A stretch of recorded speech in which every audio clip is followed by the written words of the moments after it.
Apakah kamu siap menanggung segala resikonya? Tanya seorang pria tua berbaju serba hitam. Siap.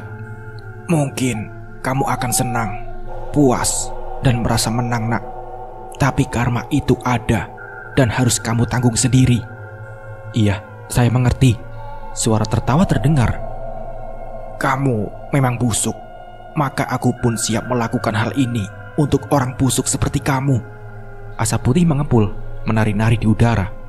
Ruangan pun gelap, mata terpejam. Tanpa suara, tanpa kata. Namun wajah itu datang, menyeramkan dan mengerikan. Pasti akan mengganggu tidurku. Tidak, jangan biarkan ia masuk ke dalam mimpiku. Selamatkan jiwamu dari busuknya dunia. Selamatkan hatimu dari para iblis. Teruslah berpikir hal-hal baik. Ingatlah pada Sang Pencipta. Jagalah agar tetap terisi, jangan kosong. Atau iblis datang dan mengisi kekosonganmu. Dia ada di dekatmu. Hati-hati manusia. Alunan musik terdengar merdu, memanjakan telinga siapapun yang mendengarnya. Setelah hal yang kita lakukan dalam hidup ini, maka kelak akan kita pertanggungjawabkan, terutama soal mulut. Jagalah mulutmu. Jangan sampai orang lain luka akibat ucapanmu, perilakumu, dan sikapmu. Atau karma buruk akan datang ke anak cucumu. Tapi begitulah hidup manusia. Selalu ada pilihan. Hitam, putih, baik, jahat, benar, salah. Dan saat iblis datang, yang salah akan menjadi benar untukmu. Lalu apakah kamu rela bila sisa hidupmu diisi dengan kebenaran yang salah? Jika kamu marah, simpanlah kemarahanmu. Jangan terbujuk rayuan mereka. Jangan sakiti siapapun. Jangan pernah bersekutu dengan mereka, ucapnya. Suatu pagi yang indah, daun-daun berterbangan dari atas pohon. Tertiup semilir angin yang membawa kesejukan ke seluruh dunia. Burung-burung pun riang berterbangan, berpindah dari satu pohon ke pohon lainnya. Di beranda rumah itu, nenek duduk dengan segelas teh hangat di meja kecil. Kursi yang ia duduki sudah cukup tua, tapi begitulah kesukaan nenek. Senang mengoleksi barang antik, sampai kini dirinya pun menjadi antik pula. Seorang laki-laki parubaya lewat tepat dengan rumahnya. Langkahnya kemudian berhenti saat melihat nenek sedang duduk di beranda rumahnya. Permisi, Nek, sapanya. Warto, kamu mau kemana? Tanya nenek. Ke warung makan, Nek, jawabnya. Mau buka? Nenek pun mengangguk pelan. Oh, warung makanmu ya? Sukses ya, warungmu ramai akhir-akhir ini. Enggak, lebih ramai warung makan nenek. Dari dulu sampai sekarang gak pernah sepi. Semua orang yang kesini pasti mampirnya ke rumah makan nenek. Bisa saja. Mari, Nek, saya duluan ya. Pria bernama Warto itu pun kemudian pamit dan lanjut berjalan. Nenek memandangi pria itu sambil tersenyum. Lalu perlahan senyumannya memudar. Palsu, gumam nenek dengan wajah datar. Dialah nenek murni, seorang yang bertahun-tahun menjalankan usaha warungnya. Kini usahanya itu telah pindah tangan kepada anak tunggalnya. Saat di masa jayanya, warung makan nenek murni menguasai jalan depan kampungnya. Selalu ramai dan jadi sasaran para warga yang perutnya lapar. Hingga bertahun-tahun berlalu, kini ia beristirahat di usianya yang sudah senja. Sepertinya ada yang mau bertamu. Dia sudah mau datangkah? Gumam nenek. Dari beranda rumah, sebuah senyum pun terukir di wajah sang nenek. Semakin memperjelas kerutan di kulitnya. Nenek lalu memegang rambutnya yang sudah memutih, mencabutnya satu helai dan memasukkannya ke dalam mulut. Nenek pun menelan sehelai rambut itu. Matanya lalu menatap ke depan. Begitu kosong dan hampa tanpa seorang pun yang bisa ia sapa. Kala hari telah berakhir, hari esok bagaikan kado yang kita tunggu-tunggu. Kita tak pernah tahu apa isinya, dan apapun itu pasti akan menjadi hal baru bagi kita. Hanya saja, kado selalu memberikan hal yang tak kita suka. Tapi hari esok tidak. Ia misterius dan tidak bisa ditebak. Sore ini, matahari tenggelam diiringi rintik hujan yang mulai reda. Setelah ia terus turun membasahi tanah sejak beberapa jam lalu. Rasanya seperti matahari terbenam saat siang hari. Dua burung gereja tampak nyaman di atas ranting pohon yang begitu lesu. Pijakan kaki burung itu membuatnya melengkung. Ditambah tetes air hujan yang mengalir dari daun, melewati kayu tipis itu dan terjun ke bawah, menghantam tanah dan menciptakan bunyi kecil yang sering kita dengar. Tiba-tiba, sebuah kaki bersepatu hitam datang dan menginjak genangan air itu. Seseorang berjalan di sebuah jalan kecil dengan lebar 5 meter dan rumah-rumah yang berjajar rapi di pinggirnya. Sosok berbaju hitam itu lalu membuka gerbang tua yang sedikit keratan. Ketika dibuka, menimbulkan suara berdejit yang khas. Kakinya melangkah masuk ke sebuah halaman yang tak terlalu besar. Di kiri dan kanannya rumah tetangga berdiri begitu dekat. Ia masuk ke dalam beranda rumahnya. Badannya lalu duduk di kursi kecil. Ia angkat satu kakinya. Sepatu yang seharian ia pakai lalu dilepas olehnya. Begitu juga dengan sepatu di kaki yang satunya. Pria dengan rambut rapi yang disisir ke belakang itu membuka pintu. Wajahnya berubah, dahinya mengkerut saat ia melihat ke dalam. Tampak suasana begitu hening, sunyi, dan anehnya di saat senja begini, penghuni belum menyalakan lampu. Belum pernah rumahnya segelap ini saat malam akan datang. Pria itu menutup pintu, berjalan masuk. Langkahnya pelan, kepalanya menoleh ke berbagai arah. Suara sepatunya yang membentur lantai memecah keheningan rumah. Dirinya memeriksa berbagai tempat, namun tak ia temukan satupun tanda-tanda keberadaan orang. "Mama, kakak, adik," panggilnya sambil berjalan ke arah tombol lampu. Seluruh ruangan pun menjadi terang saat suara tangannya menekan tombol di dinding. Lampunya menyala menyebar cahayanya. Suasana tetap sepi seperti saat ia datang. "Adik, adik," panggilnya lagi. Tiba-tiba terdengar suara dari arah kamar mandi. Suara yang sontak membuat wajahnya semakin bingung. Ia berjalan melangkah ke arah suara. Suara tangisan seseorang wanita itu terdengar semakin keras di telinganya. Begitu sedih dan lirih. Ia melewati dinding yang membatasi antara ruang tengah dengan dapur dan kamar mandi. Pria itu menelan ludahnya saat dirinya tinggal beberapa meter di depan kamar mandi. Ada rasa bimbang di wajahnya, rasa ragu akan atas apa yang ia lakukan.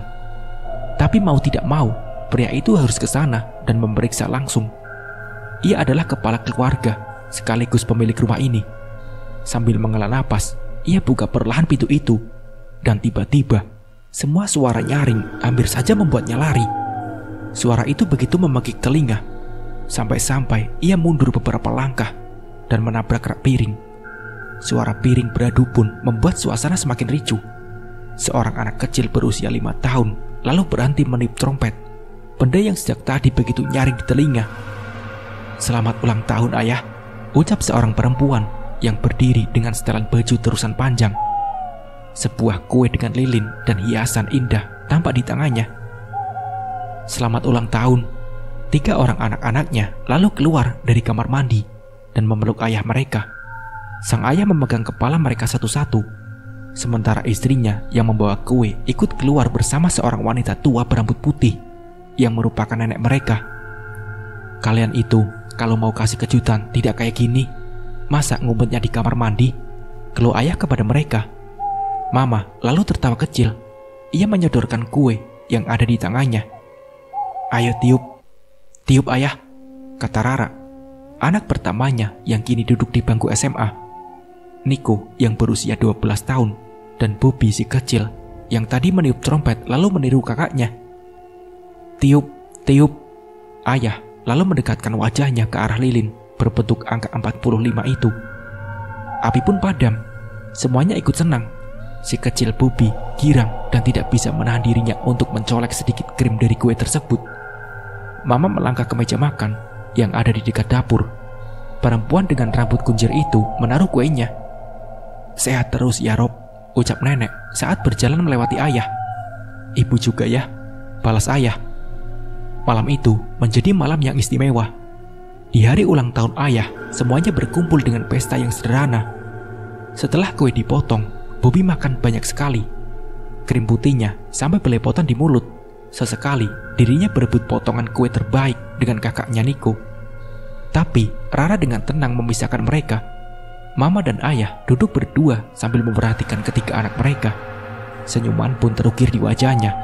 Bahagia terpatri di hatinya. Nenek duduk tak jauh dari mereka.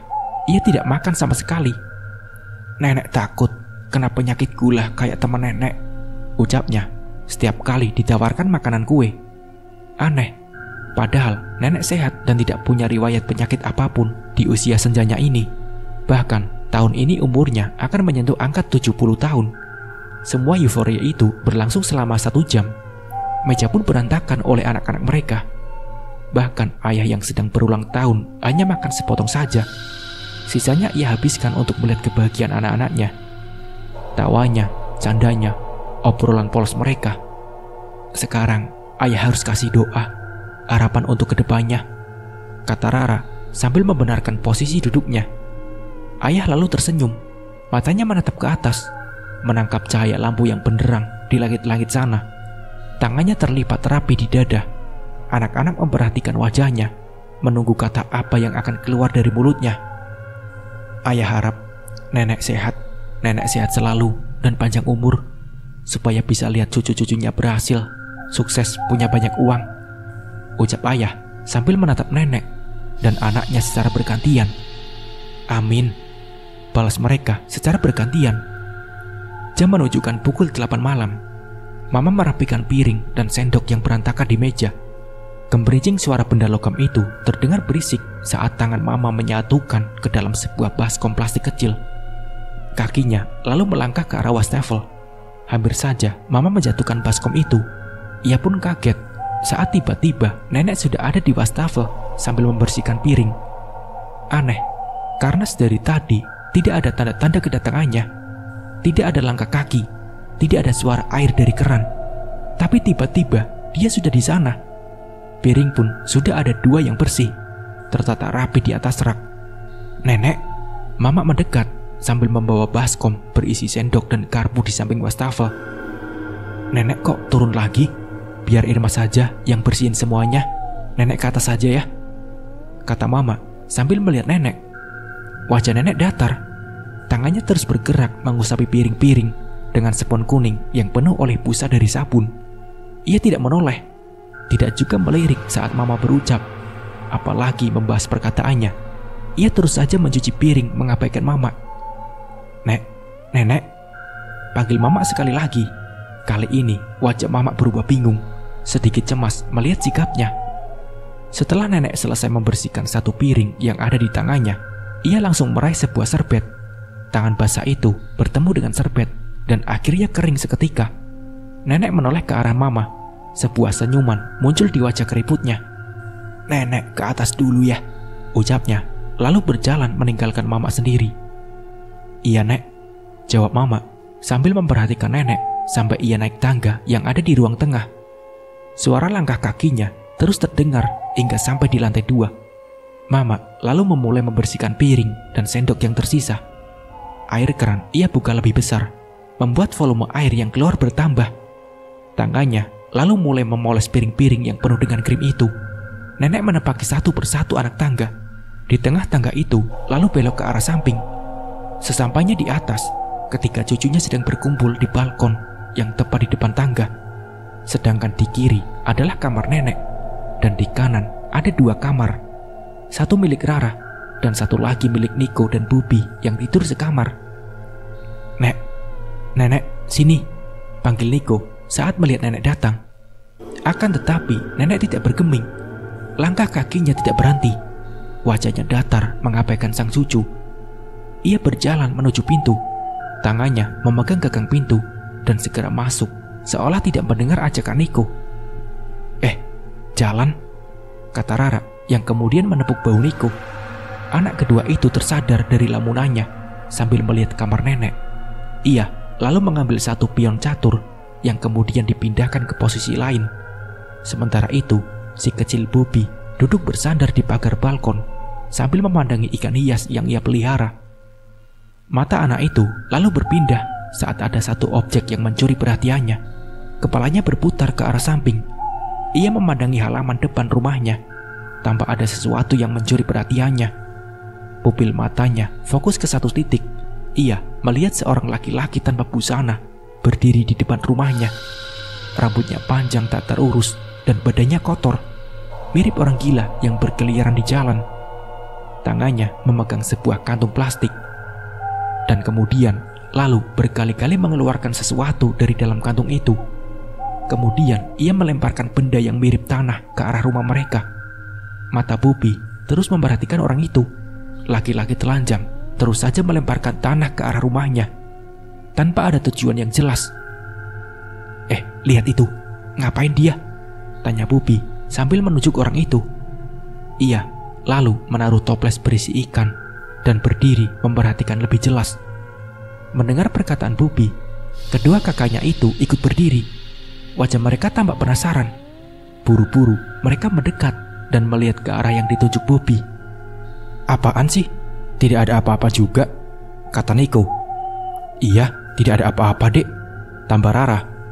Bobby menoleh ke arah kakak-kakaknya. Beneran lo itu, lihat deh. Saat Bobby kembali menoleh ke arah orang tadi, tiba-tiba orang itu sudah berdiri menghadap ke arah balkon. Wajahnya menghadap dan menatap Bobby. Matanya melotot, tapi anehnya Nico dan Rara tidak melihat. Takut. Bobby langsung mengambil toples ikannya dan berlari masuk ke dalam kamar. Kedua kakaknya terdiam melihat tingkah adiknya itu. Mata mereka kembali mempertegas ke arah yang ditunjuk Bobby. Tetapi tidak ada apa-apa di sana. Apaan sih Bobby? Tidak ada apa-apa juga, kata Rara sambil kembali duduk di dekat papan catur. Iya, orang sepi begitu kok, tambah Nico. Mereka melanjutkan permainan mereka selama 1 jam. Sampai akhirnya Mama naik ke lantai atas dan membubarkan mereka saat sudah memasuki jam tidur. Anak-anak itu pun menurut. Pintu balkon ditutup, lampu-lampu pun dimatikan. Keluarga itu pun terlelap dalam sunyinya malam, bersiap untuk hari esok yang akan datang. Hari esok yang bagaikan kado dengan isi yang misterius. Di malam yang gelap, sebuah pintu yang ada di lantai 2 terbuka. Cahaya dari dalam kamar sontak membuat area tangga rumah ini terkena cahaya. Sebuah bayangan seseorang muncul, siluet wanita tua yang jalannya sudah melambat. Nenek keluar dari kamarnya dan berjalan menuruni tangga. Semua orang rumah sudah tertidur, hanya ada nenek seorang. Pelan-pelan kakinya melangkahi satu persatu anak tangga. Matanya cukup tajam untuk melihat pijakannya di tengah kegelapan. Sampai akhirnya sampailah nenek di lantai bawah. Wanita tua berambut putih itu berjalan mendekat ke arah sebuah meja dekat lemari. Setelah sampai di depannya, nenek berhenti. Tangannya meraih sebuah foto yang dipingkir rapi. Sebuah foto yang menampilkan dirinya yang masih berusia sekitar 30 tahun dengan latar sebuah warung makan besar. Di sekitarnya ada sang suami, teman, keluarga, serta anaknya Robi yang saat itu masih kecil. Udah lama ya, gumamnya pelan. Nenek mengambilkan foto itu kembali ke tempatnya. Ia berpindah ke arah sebuah album foto. Tangannya mulai membuka satu persatu halaman dari album tersebut, menatap berbagai foto bersejarah, mengembalikan berbagai kenangan yang telah lama terkubur. Banyak sekali foto-foto, mulai dari pertama kali usaha warung makannya buka, sampai berkembang pesat dan dikenal banyak orang. Nenek tersenyum dan menarik satu kursi. Sambil duduk, dirinya lanjut mengingat semua kenangan itu. Keadaan rumah yang hening dan sepi semakin membawanya hanyut dalam ingatan akan masa lalu. Tidak kusangka, sudah selama ini aku hidup. Banyak hal yang terlewati, ucap nenek. Tapi, sebentar lagi kamu akan mati. Sebuah bisikan misterius terdengar di telinga kanannya. Suara bisikan itu terdengar serak dan berat. Meski begitu, nenek tetap tenang. Ia lalu menoleh ke arah asal suara. Tidak ada siapa-siapa, kecuali sebuah siluet misterius yang tampak di gorden jendelanya. Sebuah siluet sosok misterius berambut panjang yang sedang berdiri di luar rumah. Tangannya menyentuh kaca jendela, menunjukkan kuku-kukunya yang panjang dan tajam. Sekali lagi, nenek tetap tenang meski melihat sosok menyeramkan itu. Jadi, kamu sudah datang? Dia yang suruh ya? Tanya nenek sambil tersenyum. Silakan saja, aku sudah siap. Nenek pun berdiri dan berjalan meninggalkan meja yang penuh akan kenangan itu. Dirinya melangkah di dalam gelap ke arah kamar mandi yang lampunya tetap menyala. Sementara siluet sosok misterius itu masih memperhatikan dari balik gorden jendela. Ayo, sini, ucap nenek yang kemudian masuk ke dalam kamar mandi. Setelah wanita tua itu masuk, pintunya tertutup dengan sendirinya. Seolah ada sosok yang terlihat yang membanting. Keesokan paginya menjadi hari pertama dari libur panjang Niko dan Rara setelah melalui 1 minggu ujian yang membuat pusing. Meski begitu, masih banyak di luar sana yang berangkat melakukan aktivitas.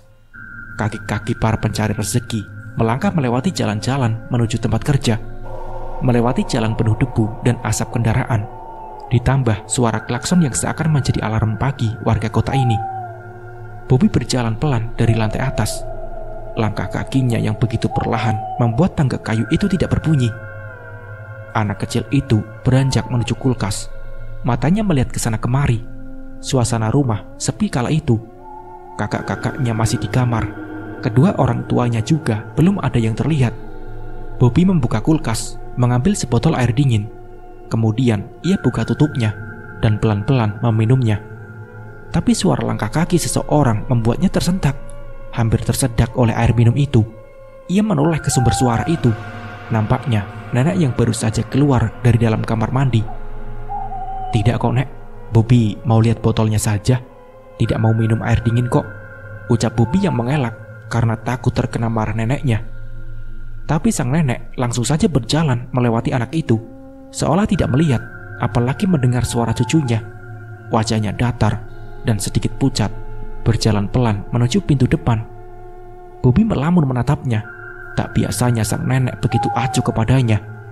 Sambil memperhatikan neneknya yang membuka pintu dan keluar. Tanpa sadar, Bobby sudah hampir meminum setengah botol air dingin itu. "Ayo," Mama tiba-tiba datang dari belakang dan mengambil botol dari anaknya. Bobby pun panik dan langsung berdiri sambil mengalap mulutnya dengan telapak tangan, menghapus bekas air yang jadi bukti atas perbuatannya. "Kamu kok senang banget sih minum air dingin? Sudah dibilangin jangan minum air dingin. Nanti lama-lama kulkasnya digembok saja sekalian," ucap Mama sambil menutup kembali botolnya, lalu memasukkannya ke kulkas. Iya Mah, lupa." Dengan senyum kaku dan tangan yang menggaruk kepala, Bobby berbalik badan dan kembali naik ke lantai atas. Sedangkan Mama menutup pintu kulkas sambil memperhatikan anak bungsunya itu. Sambil menggelengkan kepala, pandangannya lalu beralih ke arah pintu depan yang terbuka.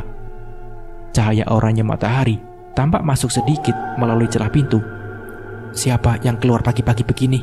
tanya Mama sambil berjalan mendekati ke pintu. Cahaya silau langsung menerpa wajahnya saat sampai di depan pintu. Ia membuka pintu lebar-lebar. Dirinya melangkah keluar, merasakan segarnya udara. Bau embun pun masih tercium sedikit, ditambah beberapa dedaunan yang masih basah akibat gerimis yang terus turun sepanjang malam. Mama menoleh ke arah kanan. Tampak nenek di sana sedang duduk dan menatap ke depan. Tatapannya bukan seperti orang yang sedang memperhatikan sesuatu atau sedang menikmati suasana. Tatapannya kosong. Wajahnya tidak menunjukkan ekspresi apapun. Posisi duduknya juga kaku, tegak seperti patung. Akhirnya Mama pun mendekat, lalu duduk di kursi kosong di samping nenek. "Nenek, sudah lama di sini?" tanya Mama sambil tersenyum. Tapi nenek tetap tidak bergeming. Mulutnya diam 1000 kata. "Mau beli sarapan?" Mama terus mencoba mengajaknya bicara. Tapi nenek benar-benar membisu. Bahkan mengangguk atau menggeleng pun tidak. Tapi Mama masih sabar dan tetap duduk di samping mertuanya itu. "Apa mau cari udara segar? Aku temenin deh kalau itu," ucap Mama. Tak lama, tangan nenek bergerak memegang rambut putihnya. Jari-jari mengelus pelan helai demi helai rambutnya itu. Mama memperhatikannya. Ia ingat kalau di sakunya menyimpan sisir kecil dari dalam kamar. "Sini Bu, biar Irma yang sisir rambutnya." Kemudian Mama mengeluarkan sisirnya. Mama pegang rambut wanita tua itu dan hendak menyisirnya. Tiba-tiba tangan nenek menepis tangan Mama yang hendak menyisir rambutnya. Wajahnya menoleh. Ekspresi datarnya kini berubah menjadi marah. Tatapan matanya tajam ke arah Mama, membuatnya ketakutan dan menyimpan kembali sisirnya. Tangan nenek kembali mengelus rambutnya. Wajahnya masih memperlihatkan ekspresi yang sama. Kali ini ia lebih kasar. Wanita tua itu menarik-narik rambutnya secara brutal.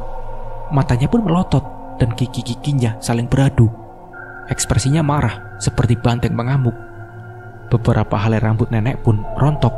Kemudian nenek memasukkan rambut-rambut yang rontok itu ke dalam mulutnya. Kok gini?" ngapain, Nek? Mama buru-buru menghentikan nenek yang mulai mengunyah rambutnya sendiri. Tangan Mama menyentuh pergelangan tangan nenek.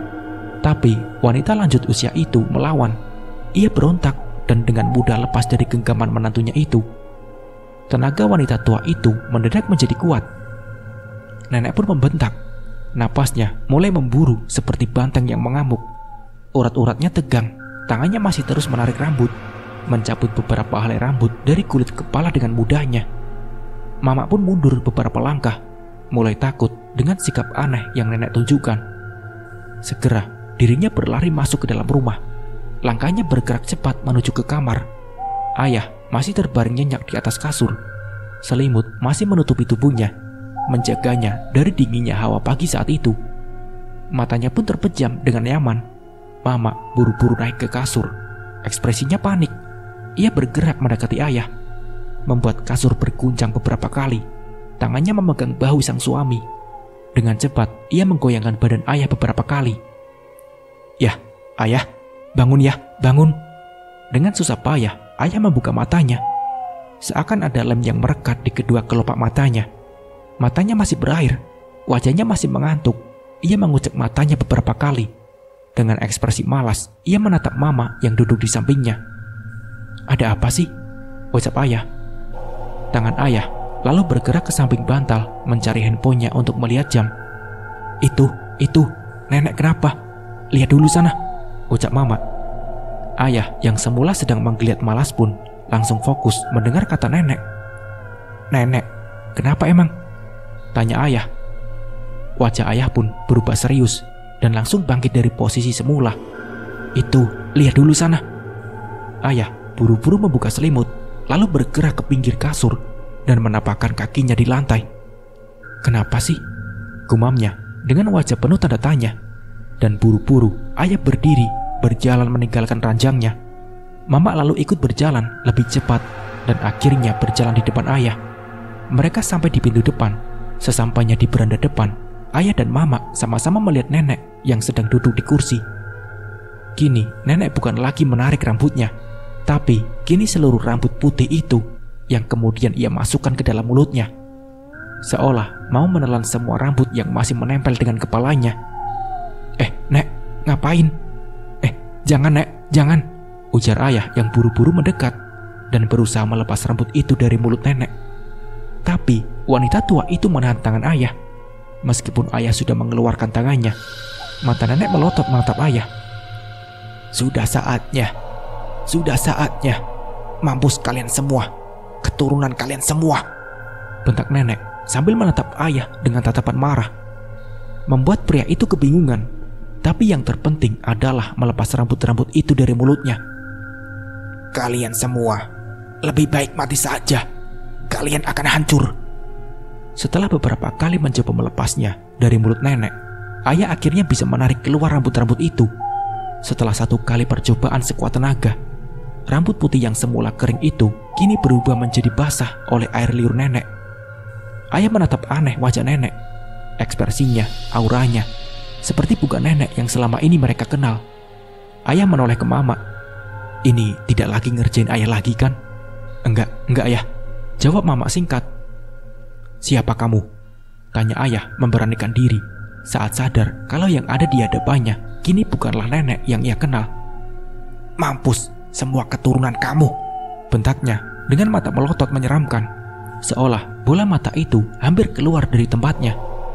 Tiba-tiba nenek terbatuk, badannya lemas dan bersandar di kursi. Batuk nenek semakin berat dan keras. Ayah semakin panik, ia langsung berdiri. Dirinya mendekat ke arah nenek.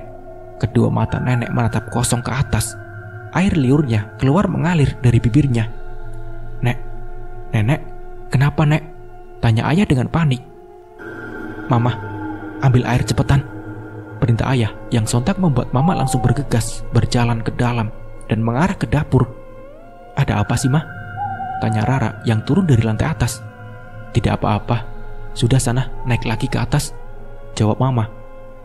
Nenek terus terbatuk-batuk, semakin parah dan keras. Mata kosongnya berubah menjadi melotot, menatap ayah seolah meminta pertolongan. Tiba-tiba saja nenek memuntahkan cairan merah tua yang kental dari dalam mulutnya begitu banyak sampai membasahi baju ayah. Nenek, nenek. Ayah semakin panik saat melihat darah keluar dari mulut nenek, mengalir kental bak sirup yang dituang dari botolnya, segar dan bau amis menyengat. Darah itu tak henti-hentinya keluar dari mulut nenek, membasahi lantai, lalu mengalir dan jatuh ke tanah rumput halaman rumah. Mama sampai dengan membawa segelas air. Mama pun kaget melihat nenek yang sudah bersimbah darah. Gelas pun terlepas dari genggamannya. Serpihan kaca itu pun pecah dan tersebar ke segala penjuru arah. Air di dalamnya langsung basah membanjiri lantai bercampur dengan darah. Telepon dokter atau apa gitu, cepat, kata ayah yang lagi-lagi membuat mama bergegas masuk ke dalam. Ya ampun nek, nenek sakit apa? Kok nggak bilang-bilang sih? Tanya ayah dengan mata berkaca-kaca. Sesuatu tampak hendak keluar bersama darah nenek. Begitu sulit, begitu susah. Seakan sesuatu itu tersangkut di tenggorokannya. Seekor kalajengking seukuran ibu jari orang dewasa keluar dari dalam mulut nenek bersamaan dengan darahnya. Ayah langsung kaget dan bergidik ngeri. Nafasnya memburu ketakutan. Nenek yang semula mengerang sambil terbatuk-batuk tiba-tiba terdiam. Dengan mulut belepotan cairan merah, nenek menatap ayah. Sebuah senyuman ganjil terukir di wajah nenek, membuat ayah sekali lagi bertanya-tanya, sekaligus bergidik ngeri. Robi, panggil nenek dengan nada pelan. Iya, nenek kenapa? Tanya ayah. Dia sudah datang. Kalian harus siap-siap. Ah, dia siapa nek? Nek, panggil ayah dengan berlinang air mata. Dan dengan pelan, ia mendekat, tak peduli darah dan bau amis di sekitarnya. Ia berlutut di depan sang ibu. Satu jarinya ia tempelkan ke lubang hidung. Satu tangannya memegang pergelangan tangan nenek. Denyut nadi dan nafasnya sudah tidak ada. Nenek telah meninggal. Kejadiannya berlangsung dengan begitu cepat. Ayah langsung terduduk lemas, menangis sejadi-jadinya saat tahu sang ibunda mengembuskan nafasnya. Kepergian nenek yang begitu mendadak membuat ayah begitu terpukul, begitu pedih di hatinya. Malam setelah ia berulang tahun dan mengucap doa yang terbaik bagi sang ibu, tapi kenyataan berbanding terbalik dengan doanya. Diam-diam dari arah balkon, Bobby mengintip dengan mata berkaca-kaca. Rumah Pak Robi ramai hari itu juga. Beberapa jam setelah nenek menghembuskan napas terakhirnya, para warga sudah ramai-ramai mendatangi rumah duka. Para warga tampak sibuk menyiapkan rangkaian bunga. Laki-laki membuat batu nisan sementara menggunakan sebuah kayu yang diukir sesuai dengan nama dan identitas lainnya mengenai almarhumah. Beberapa orang lainnya gotong royong membangun tenda seadanya dengan bambu-bambu tebal yang menyanggah sebuah terpal untuk melindungi para tamu yang datang dari teriknya matahari. Hari itu merupakan pesta bagi keluarga Pak Robi, pesta air mata yang tidak bisa mereka sembunyikan. Kata-kata duka keluar dari mulut semua orang yang datang.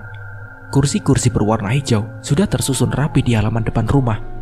Keranda dan tempat mandi datang beberapa menit kemudian dengan dibawa beberapa anggota pengurus masjid setempat. Nenek terbaring lemas di ruang tengah. Dirinya tertutup kain batik berwarna coklat. Wajah pucatnya dilapisi kain tipis transparan. Tangannya terlihat rapi di atas dada. Sanak keluarga berkumpul mengelilinginya. Beberapa tetangga mengaji membacakan ayat-ayat suci. Beberapa lainnya berzikir dengan khusyuk. Ayah duduk bersandar di tembok. Wajahnya masih tak percaya dengan kepergian nenek yang begitu mendadak. Mata sembabnya jelas menunjukkan betapa pedih hatinya. Di sampingnya, Mama duduk, kepalanya bersandar ke bahu ayah dengan raut wajah yang sama, menatap anak-anak mereka yang sedang mengaji di dekat jenazah sang nenek. Assalamualaikum. Tak lama kemudian, seorang berkacamata masuk ke dalam dengan setelan sarung dan baju putih tangan panjang. Sebuah peci senada dengan baju terpasang rapi di kepalanya. Di tangannya, ia menuntun seorang anak kecil berpakaian hampir sama, berusia lebih muda dari Bubi. Laki-laki berusia 50 tahun itu menyelami satu persatu pelayat yang datang. Baru kemudian duduk di samping ayah dan ibu. Assalamualaikum, ucapnya pelan. Waalaikumsalam, Pak Ustadz, jawab ayah sambil tetap menatap ke arah sang ibu yang terbaring tak bernyawa. Pak Ustadz melihat ke arah ayah menatap. Sambil tersenyum, ia kembali menoleh. Yang sabar, Pak. kata Pak Ustadz yang duduk sambil memangku seorang anak. Ayah menggelengkan kepala sambil menahan air matanya. Ibu saya itu, Pak, gak punya riwayat sakit apa-apa. Dia sehat selalu sampai di usia senjanya. Tidak ada masalah sama mata, telinga, ataupun tulang kayak orang tua pada umumnya. Dia itu sehat bugar, pola makannya selalu dijaga. Tapi kenapa tiba-tiba dia meninggal begitu saja? Tiba-tiba ninggalin kita yang belum siap ini, Pak, kata ayah dengan nada sedih. Telapak tangan mama menenangkannya, mengelus punggung ayah. Pak Robi, yang namanya kematian itu kehendak Allah. Memang benar, hidup sehat menjauhkan kita dari penyakit, tapi bukan berarti menjauhkan kita dari kehendak Allah. Kita semua ini milik Allah, Pak Robi. Sudah jadi hak Allah buat ambil kita kapan saja, kata Pak Ustadz dengan suara pelan. Ayah tidak menjawab lagi. Masih dengan wajah yang sama, ia menggeleng-gelengkan kepalanya, sesekali memejamkan mata dan mengatur nafasnya. Pikirannya masih kalut, tak terima dengan kepergian sang ibu. Pak Ustadz memperhatikannya dan dengan jelas paham dengan apa yang dirasakan ayah. Pak Robi harus ikhlas, Pak, ucapnya singkat. Diam-diam, mata anak yang ada dalam pangkuan Pak Ustadz menatap ke satu sudut di dalam ruangan. Pupil matanya fokus ke pojok ruangan, di mana tempat lemari tua di sana berisi barang-barang milik keluarga Pak Robi. Perlahan, anak itu mulai gelisah, sesekali menatap sang kakek yang tengah berbincang dengan Bu Irma, istri Pak Robi. Tangan kecil bocah itu lalu menarik pelan baju Pak Ustadz, membuatnya sesaat berpaling ke arah sang anak. Saat berhasil mendapat perhatian kakeknya, anak itu berdiri dan mendekatkan mulutnya ke telinga Pak Ustadz. Ada ondel-ondel tuh duduk di lemari, bisik anak itu. Sontak mata Pak Ustadz melirik ke arah lemari yang dimaksud. Astagfirullah, gumamnya pelan sambil memejamkan mata sejenak. Sedikit ekspresi kesal tampak di wajahnya. Adek, panggil Pak Ustadz. Adek keluar ya, ada Najib di luar sama mamanya, tambahnya. Anak kecil itu mengangguk, lalu segera berjalan meninggalkan Pak Ustadz dan keluar dari rumah duka. Tangan Pak Ustadz mengeluarkan sebuah tasbih dengan butiran-butiran kayu yang cantik, ditambah sedikit ukiran di beberapa sisinya. Jari jemarinya mulai bergerak memainkan tasbih. Mulutnya berkomat-kamit berzikir. Sementara di luar, para anak-anak muda yang ditugaskan memasang tenda masih kesulitan. Beranda rumah Pak Robi tidak cukup menampung para pelayat yang datang. Ditambah para pelayat tidak mau duduk di posisi di mana darah nenek tumpah. Walau sudah dibersihkan, mereka mengaku masih mencium bau anjir dari lantai itu. Mereka memilih duduk di kursi yang tertata rapi di halaman rumah. Tapi cuaca yang panas dan terik memaksa mereka untuk mendirikan tenda. Anak-anak muda itu sampai harus naik ke atap bagian depan demi bisa mendirikan tenda dengan benar. Cil, tahan sebentar, aku ikat nih, kata seorang anak muda yang tengah mengikat tenda di atas atap rumah Pak Robi. Seorang teman berdiri di bawah sambil memegangi batang bambu yang berdiri tegak sebagai penyangga. Sesaat setelah merasa ikatan sudah kencang, ia pun melepasnya. Namun setiap kali mereka berhasil memasang tenda, selalu ada angin besar yang langsung merubuhkan kembali tenda mereka. Hal ini sudah terjadi berkali-kali dan membuat mereka frustasi. Kali ini, angin kencang itu kembali datang. Lagi-lagi, tenda pun roboh. Kali ini, bambu seukuran lengan orang dewasa itu hampir saja mencelakai seorang pelayat yang sedang duduk santai. Yang bener aja kamu, kena kepala aku bisa mampus, ujar pelayat itu, sedikit marah kepada anak muda yang sedang berdiri di atap. Ya elah bang, suruh siapa tenda belum jadi sudah duduk di situ, bantuin kek, balas si anak muda itu dengan kesal. Sudahlah, capek aku begini terus, dari tadi bikin aku jadi malu, memang setan nih angin.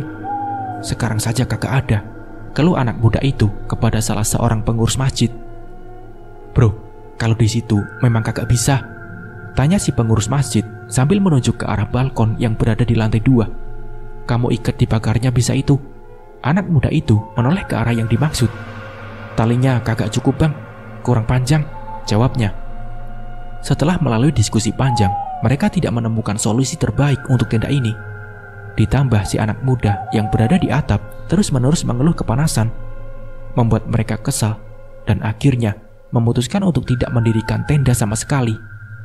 Ibu-ibu, bapak-bapak, tidak usah pakai tenda, dari tadi roboh mulu, panas dikit tidak apa-apa ya, yang penting tidak hujan, kata salah satu pengurus masjid. Beberapa pelayat yang terpaksa duduk di tengah panas pun tampak menggerutu, mengeluhkan tenda yang tidak jadi didirikan. Baru saja mereka memutuskan untuk tidak memasang tenda. Belum ada 10 menit, langit yang semula cerah berubah mendung. Entah dari mana asalnya, awan-awan pun tiba-tiba berkumpul tepat di atas rumah Pak Robi. Tetes demi tetes, rintik hujan turun. Sampai akhirnya, hujan mendadak menjadi besar, berember tumpah dari langit. Para pelayat yang duduk di kursi halaman depan buru-buru berdiri, langsung masuk ke beranda rumah, melindungi diri dari hujan yang membasahi baju mereka. Hujan pun berlangsung dengan sangat deras, sangat kontras setelah cuaca panas beberapa menit lalu. Dengan wajah aneh, salah satu pengurus masjid melihat kejadian ganjil itu. Kayaknya pemakaman almarhum ada yang mempersulit. Dari tadi ada aja halangannya, kata salah satu dari mereka. Jangan ngomong begitu, jawab salah satu rekannya sambil terus melihat peristiwa yang tidak biasa terjadi itu. Angin yang selalu datang merobohkan tenda, dan hujan lebat yang tiba-tiba datang saat matahari sedang terik-teriknya. Saat di lantai bawah sedang ramai oleh pelayat, Bobby si anak bungsu berdiri dari posisinya. Sejak tadi, dia memang cukup rajin membacakan doa untuk sang nenek yang telah tiada. Tapi siang itu, teman-teman ayah datang, sehingga anak itu harus pindah tempat dan memberi ruang untuk pelayat lainnya. Bobby pun meninggalkan lantai 1 dan naik ke atas untuk kembali ke kamarnya. Sang kakak, Nico, sudah lebih dulu naik ke lantai 2. Terdengar suara langkah dari kaki kecil Bobby yang menaiki tangga. Tangannya membawa sebuah buku berisi surat-surat pendek. "Bobby," terdengar suara panggilan dari arah kamar nenek saat dirinya sudah sampai di lantai 2. Sontak, Bobby berhenti berjalan.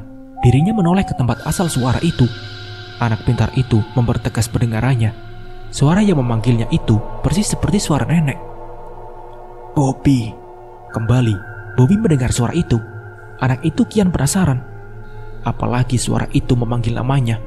Segera, ia mendekat ke pintu kamar nenek, lalu menempelkan telinganya ke pintu kamar. "Masuk saja, Bob." Iya, Bobby masuk ya, Nek." Dan tanpa ragu, anak itu memegang gagang pintu dan menekannya ke bawah. Badan kecilnya mendorong pintu itu hingga terbuka. Kepalanya masuk sedikit untuk melihat ke dalam. Tercium aroma amis bercampur busuk dari dalam kamar nenek, membuat anak itu langsung menutup hidungnya. Bau banget," kata Bobby. Bobby." Dari arah kasur, nenek memanggil cucunya itu. Sosok nenek itu memakai baju sederhana dan kain batik untuk bawahannya, persis seperti pakaiannya sehari-hari. Nenek tersenyum dengan wajah pucat sambil menatap cucunya. Tangannya yang keriput lalu menepuk-nepuk kasur, mengajak Bobby untuk duduk di sampingnya. Kok kayak itu?" Anak polos itu pun kebingungan, lalu langsung berlari turun ke lantai bawah, kemudian mengintip ke ruang tengah. Di ruang tengah, Bobby melihat jelas jenazah neneknya sedang berbaring lemas, dikelilingi orang-orang yang membaca doa. Sementara di sisi lain, ia melihat nenek sedang duduk di kamarnya. "Apa nenek ada 2?" gumam Bobby. Bobby kembali berlari naik ke lantai 2. Sesampainya di atas, ia langsung mengecek ke dalam kamar neneknya. Dan sosok wanita tua itu pun masih ada di sana, sedang duduk dan tersenyum ke arahnya. "Loh, itu nenek?" Bobby semakin bingung. "Nenek kan ada di bawah, kok ada di atas juga? Bingung aku," gumam Bobby sambil menggaruk-garuk kepalanya. Bobby," panggil Nico yang membuka sedikit pintu kamarnya. Alhasil, Bobby langsung menoleh ke arah sang kakak. "Kamu ngapain di situ?" Aku ngomong sama nenek," jawab Bobby dengan polos sambil menatap sang kakak. Nico lalu berjalan keluar kamarnya. Ia berjalan mendekat ke sang adik. "Mana nenek?" Itu.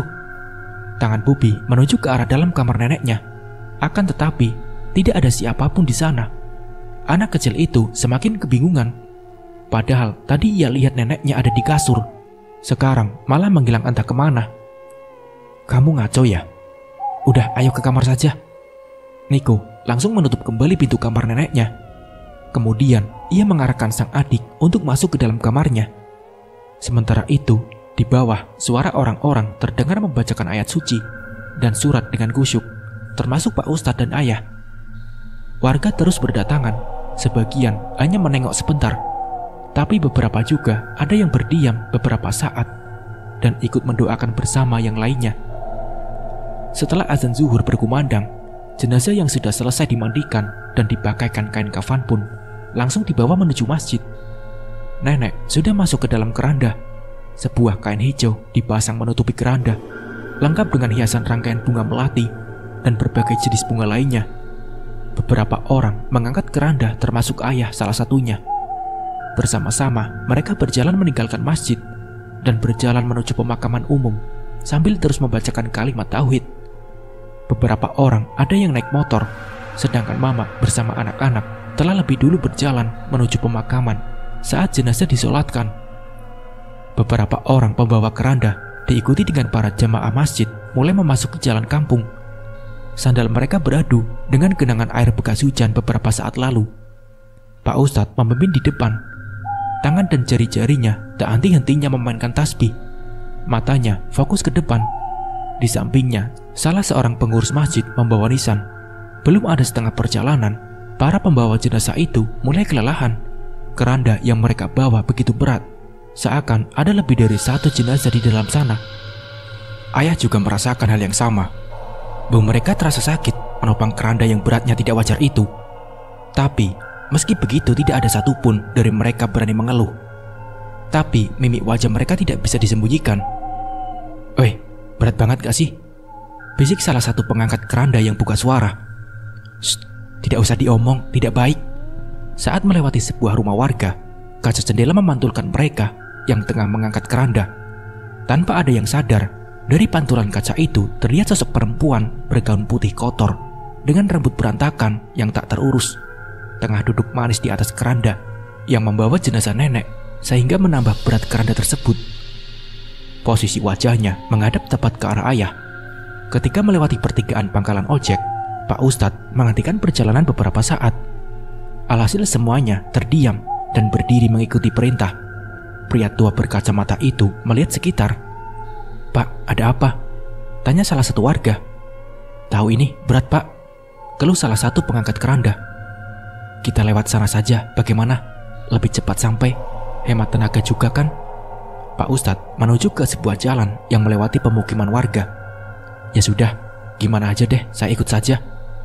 Mereka pun akhirnya mengambil jalan lain yang dirasa akan lebih cepat membawa mereka sampai ke pemakaman umum. Walau jalanan sedikit sempit karena bersebelahan dengan rumah warga di sisi kiri dan kanan jalan, semua orang yang mendengar kalimat tauhid itu langsung keluar dan melihat keranda itu melewati rumahnya. Bendera kuning yang dikibarkan jemaah memberi merasa petunjuk siapa yang telah tutup usia. Wajah Pak Ustadz berubah jadi bingung saat melihat sebuah kayu besar menghalangi jalan mereka. Ia kaget dan mempercepat langkahnya, mendahului rombongan lainnya, mendatangi seorang laki-laki berusia 30 tahun yang berdiri di pinggir jalan yang hanya memakai celana pendek. Wajah Pak Ustadz sedikit cemas. Laki-laki itu pun memasang wajah yang sama. "Pak, ini tidak bisa lewat sini?" tanya Pak Ustadz kepada laki-laki itu. "Enggak, Pak, masih basah semuanya. Baru selesai ditambal tadi subuh sama anak-anak. Apalagi kan tadi hujan, jadi ya masih basah," jawabnya. Melihat penghalang jalan itu, lagi-lagi rombongan pun berhenti. Para orang yang mengangkut keranda mulai memasang wajah letih. Beberapa dari mereka bergantian dengan orang lain. "Buset, berat banget," ucap salah satu jemaah masjid yang menggantikan salah satu pembawa keranda. "Bisa lewat sana, Pak, lewat gang itu, bisa tembus ke jalan gede." Tangan laki-laki itu mengarah ke sebuah gang yang menjadi penghubung ke jalan utama kampung. Gang itu sendiri sepi, tidak ada motor ataupun yang menghalangi jalan. Di balik kacamata, Pak Ustadz menatap fokus ke dalam gang itu. Ia bisa melihat jelas ujung dari gang tersebut. "Bagaimana, Pak? Putar balik?" tanya ayah yang sudah kelelahan menahan beban dari keranda. "Wah, jauh dong kalau putar balik. Lewat sini bisa, Pak, nanti tembus ke jalan gede," kata Pak Ustadz sambil menunjuk sebuah gang. Dan tanpa ragu, kakinya lalu melangkah memasuki gang itu. Para rombongan lalu saling pandang satu sama lain. Dengan wajah bingung, mereka bertanya-tanya. "Serius mau lewat situ?" gumam salah satu dari mereka. Mau tidak mau, akhirnya mereka mengikuti saran dari Pak Ustadz yang bahkan sudah berjalan beberapa meter di depan. Gang itu hanya muat untuk 2 orang saja. Para rombongan satu persatu masuk ke dalam gang. Bahkan para pembawa keranda bersusah payah berjalan di dalam gang itu. Ukurannya yang begitu sempit dan pas-pasan membuat mereka harus sedikit terjepit dengan dinding rumah warga. Bau mereka bergesekan dengan dinding rumah warga yang kasar. Setelah beberapa meter berjalan, para pembawa keranda untuk ketiga kalinya kembali terhenti saat sebuah pipa saluran air milik warga menghalangi jalan mereka. Pipa air berwarna putih itu terpasang di sisi kiri gang tersebut, terhubung dengan talang air di pinggir genting rumah. Beberapa kali para jamaah membantu agar keranda itu bisa lewat, tapi tetap tidak bisa karena terhalang oleh pipa tersebut. Ya Allah, ucap Pak Ustadz sambil melihat pipa air yang menghalangi jalan itu. Dari awal sudah salah ambil jalan sini, kata salah satu warga yang ikut dalam rombongan. Benar kata aku kan, pemakaman almarhum ada yang mempersulit, bisik warga lainnya. Iya, ada apa ini? Ya Allah, semoga tidak ada apa-apa. Soalnya dari tadi kejadiannya aneh-aneh. Sementara itu, ayah susah payah menahan berat keranda. Tubuhnya penuh keringat, nafasnya mulai tak teratur. Mereka mencoba melewati pipa itu dengan sedikit memiringkan posisi keranda supaya bisa muat. Pelan-pelan, coba, pelan. Tiba-tiba, jenazah dalam keranda itu pun bergeser saat keranda menjadi miring. Bahkan hampir saja jenazah di dalamnya terjatuh. Beruntung 2 orang warga yang menyadari itu langsung menahannya. Hati-hati, mau jatuh ini. Tahan dulu, tahan, jangan sampai jatuh. Pak Ustadz yang mulai ragu pun akhirnya buka suara. Sudah, kalau nggak bisa jangan dipaksa, ujarnya. Gimana nih? Kata salah satu warga yang frustasi. Maaf, bapak-bapak, mau tidak mau, kita putar arah, ambil jalan biasa saja, ucap Pak Ustadz yang kemudian disambut dengan keluh kesah para rombongan yang hadir, terutama mereka yang ikut mengangkat keranda. Serius nih Pak, jauh loh. Ya, mau bagaimana lagi? Masa mau potong pipa punya orang? Tidak akan bisa kalau lewat sini. Mereka kembali mengambil jalan lain. Total sudah hampir setengah jam mereka meninggalkan masjid. Tapi belum juga sampai di lokasi pemakaman, suara langkah rombongan diikuti dengan kalimat tauhid yang terus mereka bacakan kembali terdengar di jalan yang sama, membuat para warga sekitar bertanya-tanya, menatap bingung rombongan jenazah yang putar arah tersebut. Mereka berjalan kembali ke pertigaan tadi melewati pangkalan ojek. Mata para tukang ojek yang tengah asik duduk di sebuah gubuk bambu menatap mereka semua. Sesekali menggaruk kepala. Lah, balik lagi itu rombongan? Tanya salah satu tukang ojek. Dari tadi belum sampai juga. Pak Ustadz mengarahkan rombongan ke jalan utama. Jalan kampung itu cukup luas dan sudah beraspal. Mobil dan motor lalu lalang, sehingga mereka harus berjalan di bagian pinggir dekat dengan toko-toko dan kios, berdiri menjadi lahan usaha para warga. Rasa sakit semakin terasa di bahu para pengangkat keranda, termasuk ayah yang tidak ingin digantikan oleh siapapun karena rasa sayangnya terhadap sang ibu. Sebelum mencapai pemakaman, sebuah tanjakan yang cukup curam menjadi tantangan mereka yang terakhir. Tanjakan jadi pertanda bahwa mereka sudah dekat dengan lokasi pemakaman. Semuanya bekerja keras untuk melewati jalan menanjak, ditambah beban berat yang mereka pikul di bahu. Napas mereka pun mulai terengah-engah. Besi bertuliskan TPU terpampang beberapa meter di atas tanjakan. Mereka semua mengarahkan sisa tenaga mereka untuk sampai dan mengantarkan almarhum ke tempat peristirahatan yang terakhir. Sampai akhirnya mereka pun sampai dan memasuki gerbang pemakaman. Para warga lainnya sudah ramai di lokasi digaliannya. Lama banget sih, keluh salah satu orang yang menunggu di depan liang kubur. Tapi halangan tidak berhenti sampai di situ. Kejadian ganjil kembali terjadi. Mata ayah menatap liang lahat untuk nenek. Setelah menaruh keranda, ia bergerak mendekat melewati beberapa pelayat yang ikut ke pemakaman. Langkahnya beradu dengan tanah merah yang lembek. Sesekali sandalnya hampir tersangkut. Ia menatap liang kubur yang baru beberapa jam digali itu. Sebuah genangan air tampak membanjiri dasar dari kuburan untuk sang ibunda. Ini bagaimana Pak? Kok kuburan ibu saya jadi banjir begini? Tanya ayah pada salah satu penggali kubur yang kebetulan ada di lokasi. Tidak tahu Pak, mungkin karena hujan tadi. Tapi biasanya mau hujan gede gimana pun tidak akan bisa bikin liang kubur banjir begini. Ini baru pertama kali saya lihat Pak, jawab si penggali kubur yang juga kebingungan. Apa di sini ada sumber air ya? Kalau ada sumber air, biasanya sih ada air mengalir. Tapi ini tidak ada, Pak. Tadinya kering, terus saya tinggal sebentar. Pas balik tiba-tiba sudah banjir begini.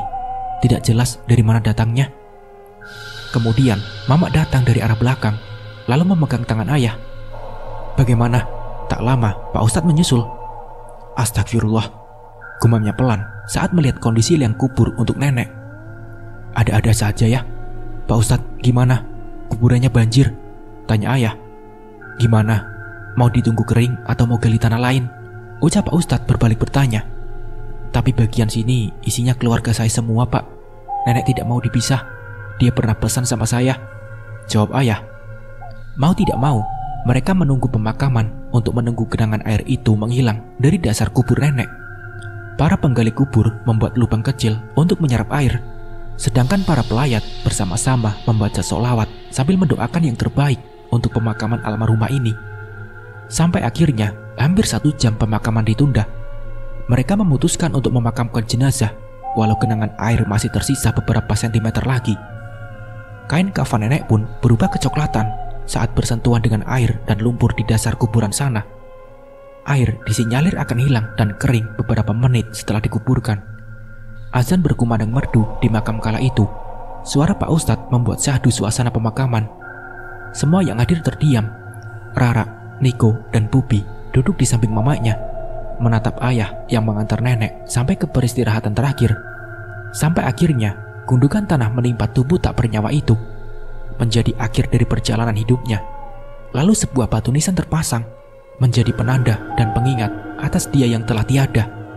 Gundukan tanah bertabur bunga itu menjadi penanda akhir dari kehidupan nenek, akhir dari kebersamaan dari keluarga itu. Nisan yang berdiri di sana mencirikan rumah terakhir bagi sang ahli kubur yang terbaring di bawahnya. Kaki-kaki para pelayat mulai berjalan menjauh, tetapi ayah dan sekeluarga masih di sana. Tangan ayah meraup bunga-bunga dari dalam plastik. Dengan pelan, ia menaburkannya di atas tanah makam nenek. Angin bertiup kencang, membuat dedaunan dari pepohonan sekitar terbang menari di udara. Sebuah bunga kamboja jatuh tepat di atas makam nenek. Ayah masih belum ingin pulang. Walau kini, ia sudah tampak ikhlas, tapi perasaan sedih masih menguasai di lubuk hatinya. Entah apa yang ada dalam batinnya. Matanya terus menatap nisan nenek. Di belakang ayah, mama, dan ketiga anaknya berdiri menunggu ayah. Masing-masing dari mereka memakai baju putih tangan panjang. Jilbab berwarna abu-abu terpasang di kepala Rara. Bubi bersandar di kaki mama. Tangan wanita itu memegangi bahu anaknya. Aku haus, kata Bubi. Ayah lalu menoleh, melihat Bubi yang kehausan. Ayah merogoh sakunya, mengeluarkan uang pecahan 10.000 dan memberikannya kepada mama. Tangan mama menerima tanpa banyak kata. Kalian keluar dulu ya, beli minum buat Bubi. Nanti ayah nyusul, kata ayah sambil tersenyum. Kita tunggu di warung depan gerbang ya, ayah, balas mama, yang kemudian menuntun Bubi berjalan meninggalkan makam. Ayah tersenyum melihat satu persatu anaknya melangkah pergi. Kepalanya lalu kembali menghadap ke arah makam sang ibu, mengelus nisanya, meremas sedikit tanahnya. Ayah lalu menghentikan ratapannya itu. Ia berdiri, tapi pandangannya tak bisa lepas dari makam nenek. Robi pulang dulu, Bu. Dengan wajah tegar, ayah berbalik badan, melangkah meninggalkan makam. Kembali menginjak tanah lembek yang baru terguyur hujan. Ayah berjalan di jalan setapak, melewati celah-celah kecil di antara makam-makam lain. Dan sampai akhirnya, kaki ayah menginjak jalan utama yang berbahan semen dan bebatuan. Sebelum berjalan lebih jauh, ayah berhenti terlebih dahulu. Setelah ia melewati belokan di depan, maka makam nenek sudah tidak terlihat lagi. Ayah masih ingin melihat untuk yang terakhir kali. Kepalanya lalu menoleh kembali ke arah makam. Dan dari kejauhan, jarak sekitar belasan meter, ayah melihat sosok perempuan berbaju putih dengan rambut panjang gimbal dan berantakan.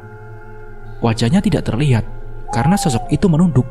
Yang lebih mencengangkan lagi, sosok perempuan misterius itu duduk tepat di atas makam nenek, menjadikan makam itu seolah kursi yang ia bisa duduki.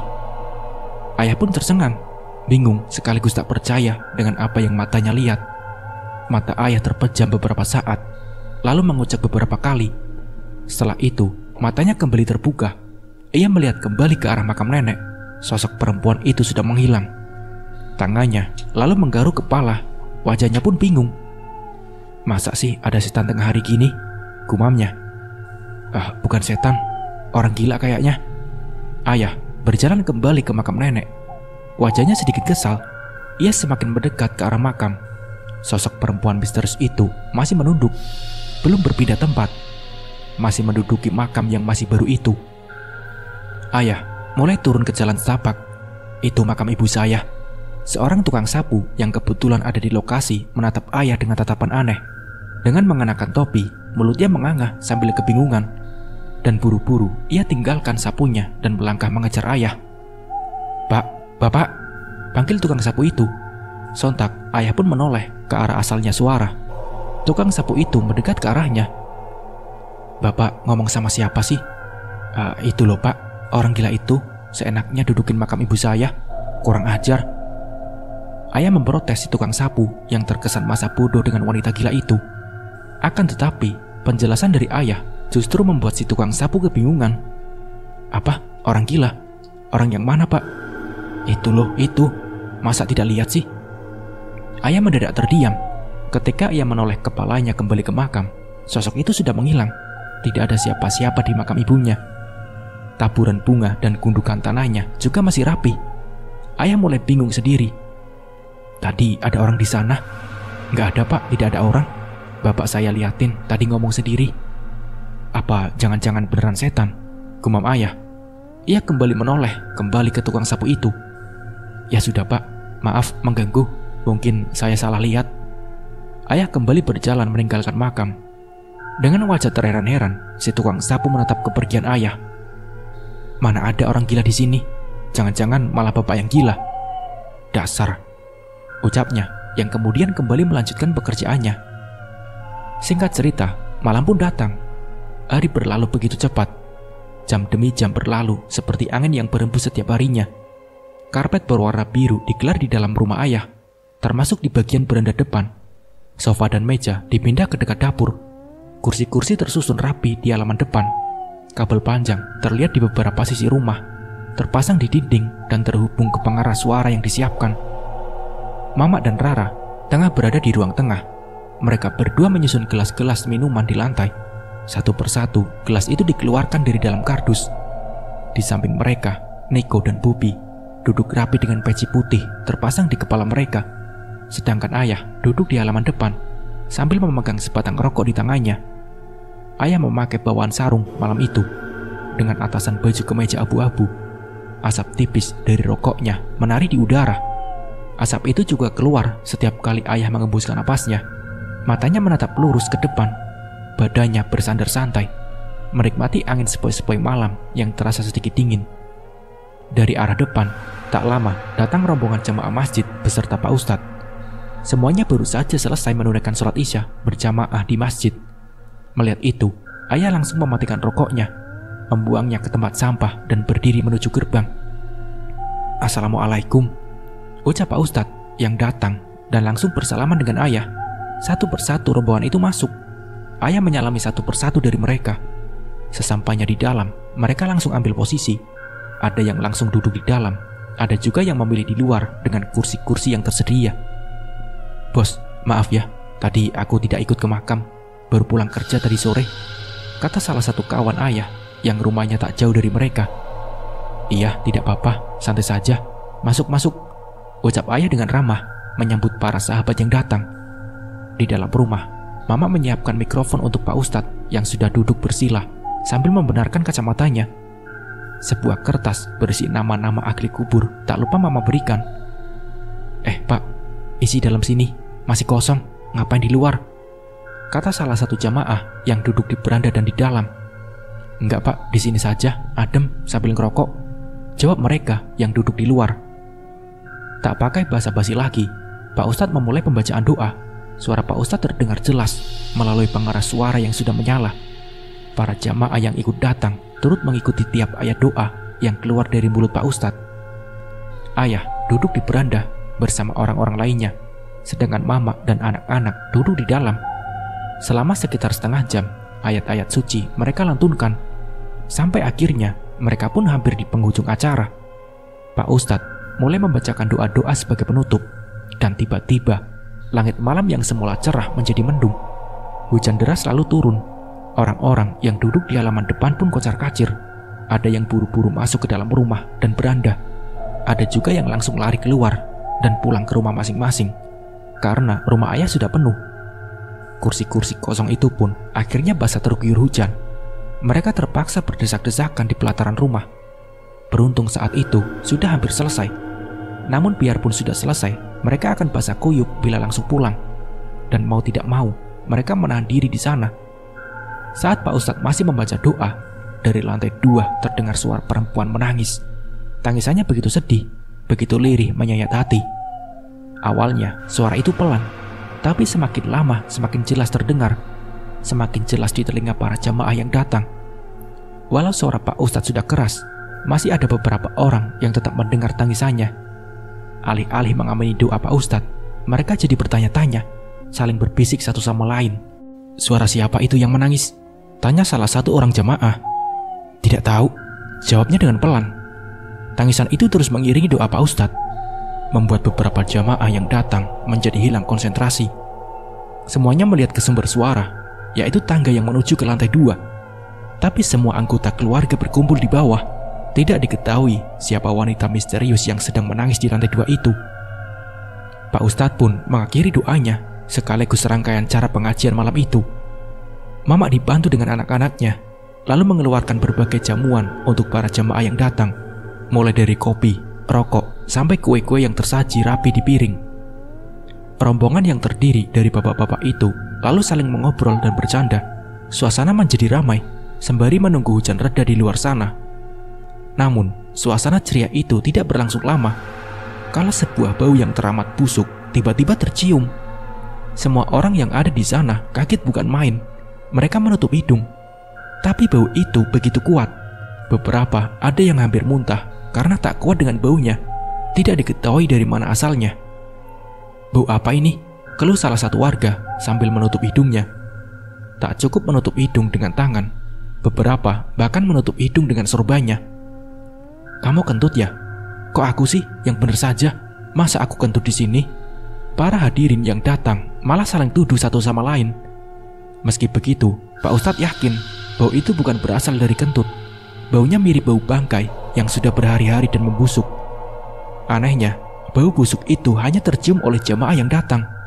Ayah dan sekeluarga sama sekali tidak merasakan bau itu. Para warga yang datang pun kebingungan. Mereka ingin pergi, tapi hujan masih lebat. Kalau mereka menunggu hujan reda, berarti mereka harus merasakan bau busuk ini. Ayah yang bingung karena tidak merasakan bau itu, lalu beranjak masuk, berjalan ke segala arah, mengecek dapur, kamar mandi, sampai satu persatu kamar, tapi tidak menemukan apa-apa, bahkan menciumnya saja tidak. "Tidak ada apa-apa kok, tidak ada bangkai," ucap ayah saat kembali ke ruang depan, seusai mengecek setiap sudut rumah. "Astagfirullah," ucap Pak Ustadz sambil menutup hidungnya. Kepalanya menggeleng beberapa kali, sambil mulutnya berkomat-kamit membaca doa. Sesekali, mata Pak Ustadz melirik ke arah lemari tua di sudut ruangan, sumber datangnya bau busuk ini. Malam sunyi, suasana sepi. Semua orang telah masuk ke rumahnya masing-masing, meski jam masih menunjukkan pukul 10 malam. Butir-butir halus air masih jatuh dari angkasa yang penuh dengan awan pekat, menutup cantiknya rembulan dan gemintang malam yang menghias di balik kegelapan. Dalam kesunyian itu, terdengar suara mangkuk diketuk. Seseorang mengadu sendok dan wadah makan keramik itu, sehingga suara nyaring tercipta. Ban gerobaknya melewati air-air yang menggenang di jalan. Pria bertopi itu berjalan mendorong gerobaknya sambil melihat sekitar. Berharap ada pelanggan yang datang, kakinya berhenti melangkah saat sampai di depan rumah ayah sekeluarga. Ia menghentikan ketukan mangkuknya saat seseorang memanggil dari dalam gerbang rumah itu.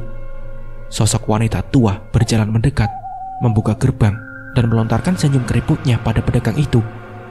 Si pedagang seolah sudah paham, nenek ini sudah lama jadi langganannya. "Nek, kayak biasa ya, Nek?"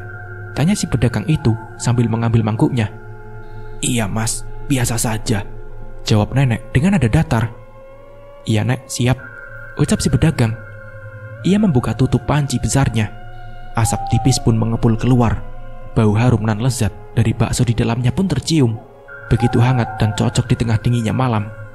Seperti yang sudah sering ia kerjakan, setelah mengelap mangkuk, ia mulai meracik bumbu dan penyedap rasa. Tak lupa saus dan kecap. Tangannya mengambil sendok besar yang sejak tadi tergantung di dekat panci. Dengan gagang kayunya yang panjang, ia menyendok bakso-bakso itu dari dalam panci, berikut dengan kuahnya, membasahi bumbu yang sudah ia racik. "Ini Nek, kalau kurang tambahin sendiri ya." Sambil membawa semangkuk bakso yang ia buat, si pedagang membalikkan badan. Tapi nenek sudah tidak ada di sana. Mata pedagang itu melihat sekitar, sesekali memperhatikan rumah di depannya itu. Ia lalu berinisiatif untuk mengantar baksonya ke dalam. "Yah, pakai digembok segala lagi. Assalamualaikum," ucap si pedagang itu dari luar gerbang. Setelah beberapa kali berucap demikian, akhirnya terdengar seseorang membuka pintu depan. Mamak keluar dan melihat ke arah si tukang bakso. Ia pun langsung berjalan mendekat ke gerbang. "Iya Mas, sama siapa?" "Ini nenek tadi beli bakso, tapi orangnya sudah masuk kayaknya," kata si pedagang. Mendengar itu, Mamak kaget setengah mati. Wajahnya berubah, ada sedikit rasa takut. Tapi dirinya belum beraksi. Mamak hanya mematung tepat di depan pedagang itu. Ia gugup bukan main. "Loh, kenapa Bu?" tanya pedagang tadi. "Tidak apa-apa, sini saya bawa ke dalam dulu ya," kata Mamak yang kemudian menerima mangkuk bakso itu. Mamak berjalan masuk kembali ke dalam. Si pedagang pun tenang dan bisa duduk santai sambil menunggu pelanggan lain yang mungkin akan beli. Sebuah teras kecil di depan gerbang rumah itu menjadi tempat duduknya. Sebotol air mineral ia keluarkan dari dalam gerobak. Ia menenggaknya sampai setengah. Keringatnya mengucur deras. Ia elap dengan baju.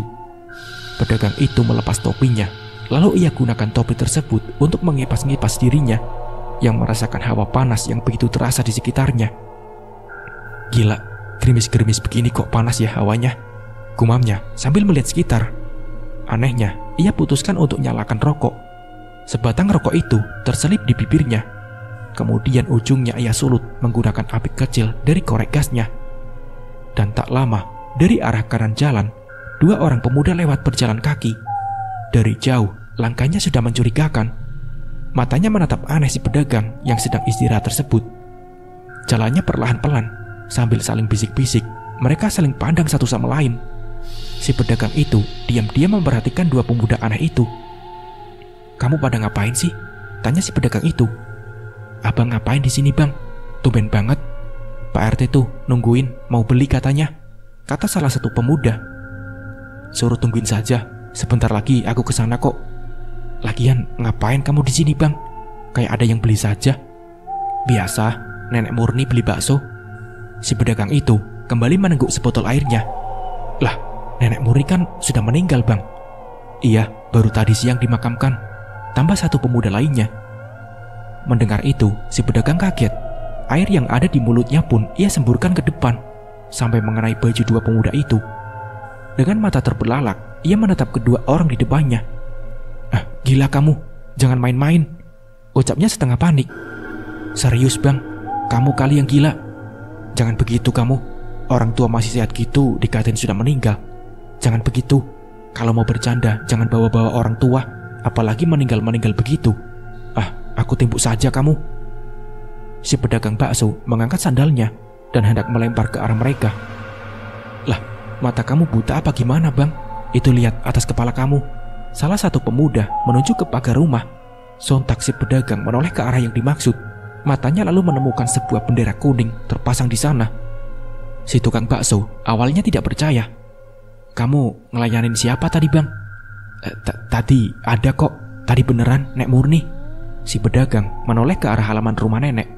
Terlihat ada tumpukan bangku plastik. Kemudian ada gulungan kabel dan pengeras suara di beranda depan. Persis seperti rumah seseorang yang sedang berduka. "Kamu serius pikirkan bakso nenek Murni?" "Sadar Bang, nenek Murni sudah meninggal." "Iya, merinding aku. Sudah ayo cabut." Mereka pun mulai berjalan cepat meninggalkan gerobak bakso itu. Wajah pedagang itu pucat seketika. Dirinya lemas dan hampir terjatuh. Beruntung tangannya masih bisa menahan diri dengan berpegangan pada gerobak. Sementara dua pemuda yang memberitahunya sudah berlari pergi lebih dulu. Napas pedagang itu kian memburu keringatnya mengalir deras. Ia lalu buru-buru beranjak dari posisinya. Tangannya dengan cepat merapikan toples-toples bumbu. Segera dirinya berpindah ke belakang dan kembali mendorong gerobaknya. Bergegas meninggalkan tempat tersebut. "Mas, saya belum selesai makan." Terdengar suara nenek murni dari arah belakang. Akan tetapi si pedagang bakso itu enggan menoleh. Ia tak mau ambil resiko. Sambil membaca doa sebisanya, ia dorong gerobak dan mulai meninggalkan lokasi. "Mas, tunggu!" Suara nenek kembali terdengar. "Setan, setan!" gumam si pedagang yang sudah tak bisa menahan rasa takutnya sambil mendorong gerobak dengan wajah pucat. Seluruh tubuhnya merinding dan gemetar saking takutnya. Tak lama setelah kepergian tukang bakso itu, ayah keluar membawa mangkuk kosong. Bakso yang ada di dalamnya telah dipindahkan ke mangkuk lain milik mereka sendiri. Matanya menatap sekitar. Ia bingung karena tidak ada siapa-siapa di depan rumah. "Mana? Katanya ada tukang bakso," gumam ayah sambil menggaruk kepala. Ayah berjalan beberapa meter ke depan gerbang. Kepalanya berputar memperhatikan sekitar, tapi tak ia temukan pedagang apapun. Sampai akhirnya ia memutuskan untuk kembali masuk ke rumah sambil membawa mangkuk kosongnya. Sekitar pukul 1 malam, suasana kampung semakin sepi. Sesekali motor lewat, tapi aktivitas semua orang sudah terhenti, kecuali mereka yang menjaga pos ronda. Meski berada di pinggir ibu kota, kehidupan di sini tidak berlangsung selama 24 jam. Semua beristirahat pada porsi yang cukup. Rumah ayah sekeluarga telah gelap saat itu. Semua sudah terlelap dalam alam mimpi, beristirahat dan meredakan letih setelah seharian mengurus pemakaman nenek. Sebuah hari yang mereka lewati dengan begitu mengejutkan, penuh dengan rasa pedih dan air mata. Kini sudah saat mereka bersiap dan menatap hari esok. Dari dalam kamarnya, Bobby terbangun. Ia membuka mata, lalu menoleh ke kasur kakaknya Niko yang tengah tidur pulas. Bobby turun dari kasur, kakinya lalu melangkah keluar kamar. Sambil mengucak-ngucak matanya, anak kecil itu berjalan di tengah gelapnya rumah tengah malam itu. Bobby si pemberani mulai menuruni tangga. Tujuannya adalah menuju kulkas. Sesampainya di bawah, ia membuka kulkas. Cahaya lampu dari dalam lemari pendingin itu pun menerangi ruang tengah yang gelap itu. Bobby yang seorang diri itu lalu meraih sebotol air dingin. Karena suasana rumah sepi, ia lantas berani minum air dingin tanpa ada yang menegur. Setelah dari botol kecil itu ia minum membasahi mulutnya. Setelah selesai, ia menaruh botol kembali dan menutup pintu kulkas. Tangannya mengelap mulut yang sedikit basah. Anak laki-laki itu kembali menaiki tangga, lalu masuk ke dalam kamar. Langkahnya terhenti tepat setelah ia menutup pintu. Telinga Bobby mendengar suara nenek dari dalam kamar seberang. Kamar seberang itu memang merupakan kamar nenek semasa hidupnya. Dari dalam sana, Bobby mendengar nenek sedang menangis di tengah kegelapan. Bobby kembali membuka pintu, mengintip dari dalam kamarnya, menatap ke pintu kamar nenek. Suara tangisan itu pun semakin jelas di telinganya. "Nenek," panggil Bobby dengan nada pelan. Mata anak itu terus tertuju ke arah kamar itu. Setelah Bobby memanggil, suara tangisan itu pun berhenti. "Iya, Bobby," balas nenek dari dalam kamarnya. Suaranya lirih dan sedikit menggema di telinganya. Bobby mulai takut. Ia menelan ludahnya. "Nenek kan sudah meninggal," kata Bobby. "Bobby, bangun, temenin nenek." Suara nenek dari dalam kamar itu mengajak Bobby untuk datang dan menemaninya. "Sini sayang," tambahnya. "Nenek sudah pulang ya?" Mata Bobby terus terpaku menatap pintu kamar itu. Tangannya sedikit membuka pintu lebar-lebar. Satu kakinya sudah siap melangkah keluar. "Bobby," panggil Niko dari kasurnya. Sang kakak terbangun dan mendapati adiknya berdiri di depan pintu yang terbuka. "Tidur, Bobby, jangan minum air dingin. Nanti aku bilangin mama lo," ancam Niko sambil kembali memejamkan matanya. "Enggak, Bobby nggak minum air dingin kok," ucapnya yang kemudian menutup pintu kamar. "Ya sudah, ngapain di situ? Buruan tidur." Iya kak, ini mau tidur kok," jawab Bobby. Anak polos itu berjalan kembali ke kasur dan memejamkan matanya. Kembali berbaring dan memejamkan mata. Sementara di luar sana, suara tangisan nenek kembali terdengar, membuat Bobby terjaga dan tidak bisa tertidur selama beberapa menit. Suara tangisan nenek terus memasuki telinganya. tangan ayah mengeluarkan handuk basah dari dalam baskom air. Ia memeras lebih dulu handuk tersebut, lalu dengan pelan menaruhnya ke atas dahi mama yang terbaring lemas di kasurnya. Wajah mama pucat, ia bahkan tak mampu berdiri saking lemasnya. Sebuah selimut tebal masih melapisi tubuhnya, memberinya kehangatan dan menghindar dari hawa dingin. Setelah mengkompres dahi mama, ayah menaruh baskom air itu di lantai. Ia naikkan lagi selimut mama yang sedikit turun. Mata wanita itu menatap kosong ke langit-langit, sedangkan mulutnya bergemetar seperti sedang menggigil kedinginan. "Rasanya bagaimana, Mah?" tanya ayah. Sambil menggigil, mama menjawab, "Gak enak, Pak, pokoknya. Dingin, pusing," jawabnya. Ayah begitu prihatin dengan kondisi istrinya yang langsung memburuk dalam hitungan jam. Sambil menghela napas, ia pun beranjak keluar. "Ayah keluar sebentar, Mah. Mau lihat anak-anak," ucap ayah. Tapi mama hanya terdiam dan tidak menjawab. Sesampainya di luar, ayah bertemu dengan ketiga anaknya. Mereka sama-sama duduk di meja makan sambil menyantap sarapan. Terdengar suara piring dan sendok mereka beradu. Sesekali candaan polos antara Niko dan Bobi terdengar. Ayah terus berjalan mendekat dan sampai di meja makan, menatap mereka yang sedang menghabiskan sarapannya. "Nanti kalau sudah, taruh di wastafel ya," kata ayah sambil tersenyum. Tangannya dengan lembut mengusap rambut Bobi yang makan dengan lahap. "Gak apa-apa ya, nanti aku yang cuci piringnya," kata Rara. "Oh iya, Rara mau cuci piring?" tanya ayah. Rara pun mengangguk. "Bagus deh, kalau gitu berarti ayah bisa berangkat sekarang ya. Antar mama ke puskesmas, mumpung pendaftarannya masih buka," ucap ayah. "Iya ayah," sahut Rara. Laki-laki parubaya itu lalu masuk kembali ke dalam. Ia meraih jaket kulit yang tergantung rapi di dinding kamar. Sambil memakainya, ia berjalan ke arah kasur. Mama tengah memejamkan mata. Dengan lembut, tangan ayah menyenggol kakinya. "Ma, bangun dulu yuk ke puskesmas," ajak ayah. Mendengar itu, mama membuka mata. Dirinya lalu duduk perlahan, terlebih dahulu bersandar di kepala ranjang. Dengan wajah lesu, ia menatap sekitar. Dari ekspresinya jelas terlihat mama tidak sehat, seolah ada sesuatu yang ia rasakan dalam tubuhnya. Ayah memberikan sweater rajut milik mama, dan tak lama kemudian mereka berdua keluar dari dalam kamar. Dengan lemas, mama berjalan pelan dan duduk di meja makan bersama ketiga anaknya. Ayah mengeluarkan motor yang sudah lama tidak ia pakai. "Siapa yang bikinin telur?" tanya mama sambil tersenyum melihat ketiga anaknya. "Kakak," jawab Bobi. "Kak Rara?" "Bagus, makan yang banyak." Tak lama terdengar suara ayah memanggil dari luar. Pelan-pelan mama beranjak dari kursi. "Mama tinggal dulu ya, sebentar kok, nitip rumah ya Rara," ucap mama sambil berjalan meninggalkan mereka. Tak lama setelah mama keluar rumah, pintu kamar mereka berdua yang semula terbuka lebar-lebar tiba-tiba tertutup dengan sendirinya. Pintu itu ditutup dengan begitu keras, seolah ada yang membanting dari luar, membuat kaget ketiga saudara yang sedang makan itu. Kedua anak laki-laki saling pandang dengan wajah bingung. Niko memberanikan diri menoleh ke arah kamar orang tuanya. Tidak ada siapa-siapa, tapi pintu yang semula terbuka lebar kini sudah tertutup rapat. "Shh!" Niko memanggil adiknya. Bobi menoleh ke sang kakak. "Apaan tuh?" bisik Niko. Bobi menggeleng. "Tidak tahu, kok ketutup sendiri ya?" "Hantu, Bob."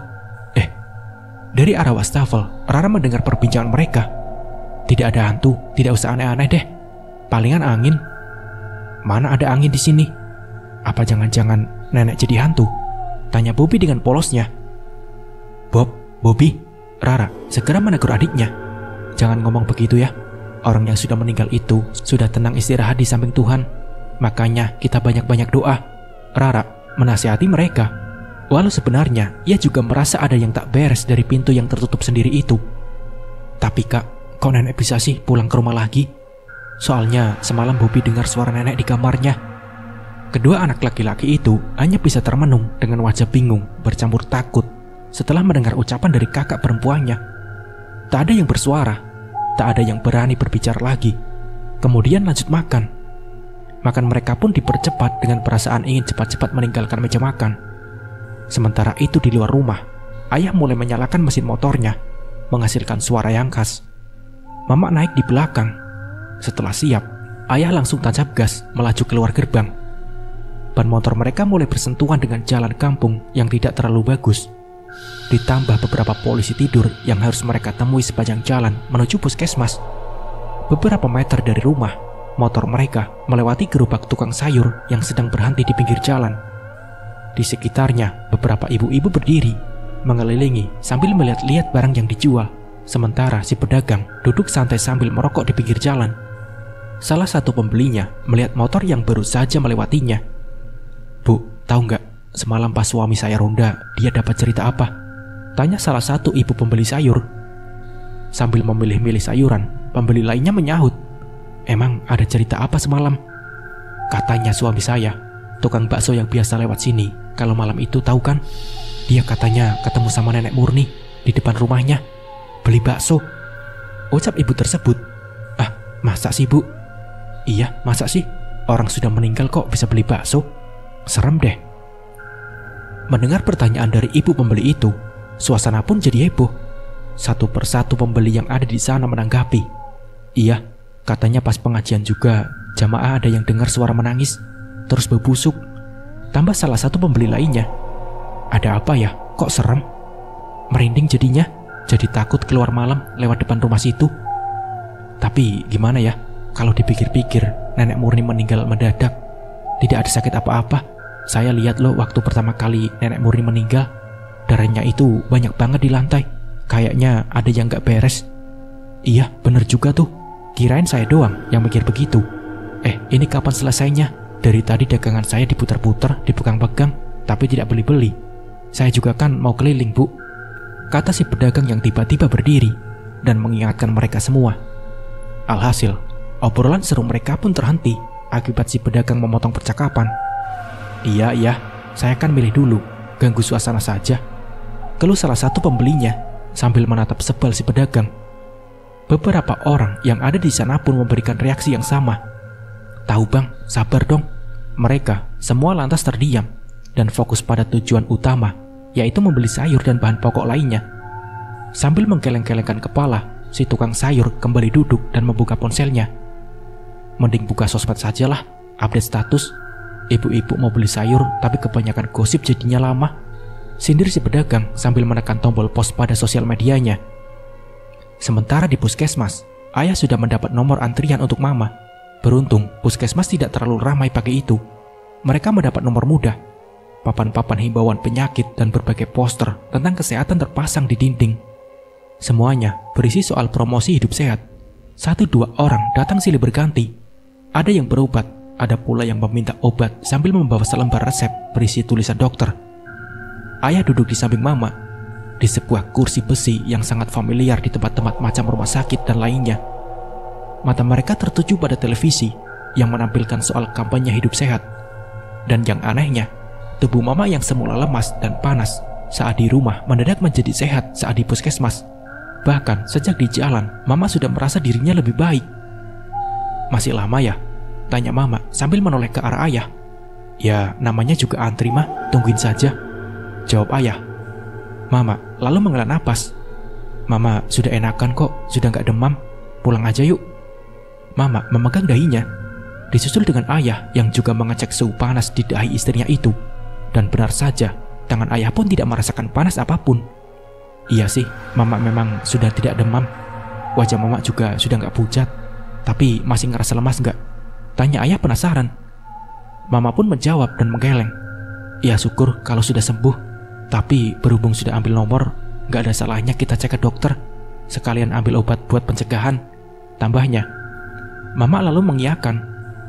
Sekitar setengah jam menunggu, Mama masuk ke ruang praktek. Sebuah ruangan penuh bau obat dan alat medis terpajang di mana-mana. Mereka duduk di hadapan sang dokter. Mama mulai menyebutkan semua keluhan yang ia rasakan selama semalaman sampai pagi ini. Berdasarkan keterangan dari Mama, dokter pun mulai memeriksa. Segala kemungkinan penyakit ia periksa. Tapi sang dokter mengurutkan dahinya, tampak agak bingung, dan di sisi lain juga merasa senang. "Ibu, dari yang saya periksa, ibu tidak apa-apa. Demamnya juga sudah hilang. Semuanya bagus, tidak ada penyakit," kata sang dokter wanita itu. "Iya dok, semalaman saya di dalam kamar ngerasa demam. Tapi pas tadi keluar rumah menuju ke sini tiba-tiba ngerasa sehat lagi, jawab Mama. Alhamdulillah Bu, berarti cuma butuh udara segar. Sering-sering keluar rumah ya Bu, berjemur di bawah matahari pagi sebelum jam 10 itu bagus buat kesehatan. Bagus kalau Ibu sudah sehat. Tapi saya kasih obat ya Bu, buat jaga-jaga kalau demam lagi. Sang dokter lalu mulai menuliskan resep obat ke sebuah kertas yang tersedia. Sedangkan Ayah dan Mama saling pandang. Di sisi lain mereka senang demamnya sudah hilang. Di sisi lain juga Ayah bingung melihat kondisi Mama yang berubah drastis. Dari semula pucat dan lemas, kini menjadi sehat dan segar dalam waktu singkat. Tapi apapun itu, tetap patut disyukuri kesembuhan ini. Mereka pun bisa pulang ke rumah dengan lega dan bahagia. Rembulan tak nampak malam itu, sama seperti malam-malam sebelumnya. Awan mendung memenuhi langit, menjatuhi bumi dengan tiap rintik-rintik hujan yang membasahi tanah. Gemericik air mengalir terdengar dari atas genting rumah dan pipa saluran air. Suasana amat sepi. Hawa dingin membuat semua orang nyaman di dalam rumah. Suara hujan yang khas seakan membuat mereka memejamkan mata. Termasuk di rumah Ayah. Semua sudah tidur sejak jam menunjukkan pukul 11 malam. Di dalam kamar, handuk kecil yang basah menempel di dahi Mama.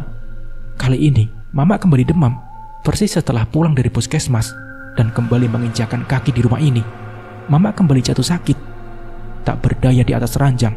Bahkan setelah dibawa ke klinik terdekat pada sore hari, kondisinya tetap tidak membaik. Di sampingnya, Ayah tidur lelap menemani. Seluruh rumah gelap, tak ada satupun lampu yang menyala, termasuk kamar anak-anak, kecuali remang-remang cahaya lampu dari luar yang masuk melewati ventilasi.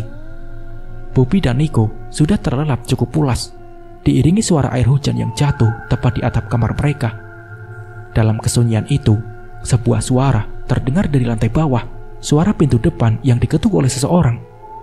Suara ketukan pintu amat jelas, seakan ingin ada yang berkunjung di tengah malam ini. Bahkan saking mengganggunya suara itu, Bobby yang ada di lantai atas pun terbangun. Matanya perlahan terbuka, wajahnya tampak mengantuk. Tatapannya sayu, badannya serasa enggan bangkit dari kasur empuknya. Tapi suara ketukan itu terus-menerus terdengar dari lantai bawah. Sampai akhirnya Bobby pun terbangun. Rambutnya acak-acakan ketika ia bangkit dan duduk di kasur. Ia menoleh dan menatap kakaknya yang tidur di beberapa meter di sampingnya.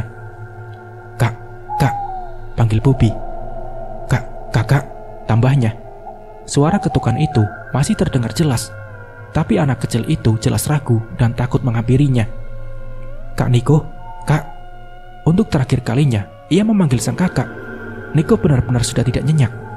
Assalamualaikum, ucap suara seseorang dari lantai 1. Mendengar ucapan salam, Bobby pun akhirnya berani untuk turun dari kasur dan berjalan keluar kamar. Di tengah gelapnya rumah, Bobby melangkah menuruni tangga. Hujan semakin lebat di luar. Sesekali kilatan guntur masuk melalui celah-celah saluran udara. Suara langkah kaki anak kecil menjadi satu-satunya yang terdengar malam itu. Assalamualaikum. Ucapan salam itu kembali terdengar, persis di balik pintu depan. Waalaikumsalam, ucap Bobby sambil terus berjalan mendekat. Anak kecil itu mempercepat langkahnya, melewati deretan sofa dan rak sepatu. Ia membuka kunci yang masih terpasang di pintu. Tangannya lalu meraih gagangnya. Pintu kayu itu ia buka dengan ditarik ke dalam. Hawa dingin pun masuk ke dalam. Dengan jelas Bobby bisa melihat keluar, termasuk melihat sosok yang sejak tadi mengetuk. Tapi di hadapannya, Bobby melihat nenek berdiri di depan pintu. Nenek saat itu memakai kain kafan yang masih baru. Sepasang potongan kapas kecil juga menyumbat kedua lubang hidungnya. Wajahnya pucat, persis seperti sebelum dikuburkan kemarin, dengan beberapa helai rambut putih keluar dari kain kafan yang membungkus kepalanya. Iya, malam itu nenek pulang ke rumah sebagai sosok pocong. Nenek udah pulang? Tanya Bobby. Nenek lalu tersenyum, menunjukkan kulit wajahnya yang keriput, matanya yang agak cekung ke dalam. Gigi-giginya sudah menghitam. Iya Bob, nenek masuk ya, kata nenek. Iya Nek, balas Bobby mempersilahkan. Kaki nenek yang sudah membiru lalu keluar dari dalam kain kafan, menapak dan mulai melangkah masuk ke dalam. Jejak kaki coklat bekas tanah kuburan pun tercetak di lantai putih itu. Tetes-tetes air hujan yang membasahinya ikut mengalir di betisnya. Dengan santai, nenek duduk di sofa, masih dalam bentuk pocongnya. "Bobby, ambilkan nenek air minum," kata nenek sambil mempertahankan senyum itu di wajahnya. Bobby menuruti kemauan nenek. Ia beranjak ke dapur, mengambil gelas kaca dari dalam rak. Sebuah botol air besar ia keluarkan dan dituang ke dalam gelas. "Ini, Nek," kata Bobby sambil berjalan membawa segelas air. "Makasih, cucu nenek yang paling pintar." Tangan nenek yang putih pucat keluar dari dalam bungkusan kain kafan. Urat-uratnya tampak menonjol dan ada sedikit warna keungu-unguan yang menandakan mulainya proses pembusukan. Nenek minum seperti biasa. Bobby bisa melihatnya. Anak itu tanpa rasa takut duduk di samping sang nenek yang sudah meninggal beberapa hari lalu. Di tengah gelapnya malam, nenek menatap cucunya. Tangannya mengusap kepala Bobby, kemudian bergerak ke arah pipi. Dengan gemas, nenek mencubit pipi Bobby. "Aduh, Nek," celetuk Bobby yang merasa sedikit sakit. Nenek dari mana saja sih?" tanya Bobby penasaran. "Nenek habis dari tempat yang enak banget. Banyak makanan, mainan. Bobby mau ikut?" Mendengar tawaran dari nenek, anak kecil polos itu mengangguk. "Tapi Bobby ganti baju dulu, pakai baju kayak nenek ya," tambahnya. Bobby terus mengangguk setiap kali neneknya bicara. Nenek pun tertawa sambil menunjukkan deretan giginya. Kulitnya yang tipis seketika mengerut saat tawa itu keluar. Alih-alih takut, anak kecil itu malah ikut tertawa, seakan sedang bercanda dengan orang terdekatnya. Pagi telah tiba. Ayah bangun dari tidurnya dengan perasaan kaget. Setelah kasur yang ditidurinya serasa diguncang dengan hebat, seperti merasakan gempa bumi. Setelah membuka mata, ayah yang panik langsung duduk dan melihat sekitar. Nyatanya guncangan itu bukan karena gempa, melainkan karena tubuh Mama yang sudah dalam keadaan kejang-kejang. Mata Mama melotot ke arah depan, seakan sedang menatap sesuatu. Mulutnya terbuka, mengeluarkan air liur dari dalamnya, dan tubuh Mama begitu kaku saat itu.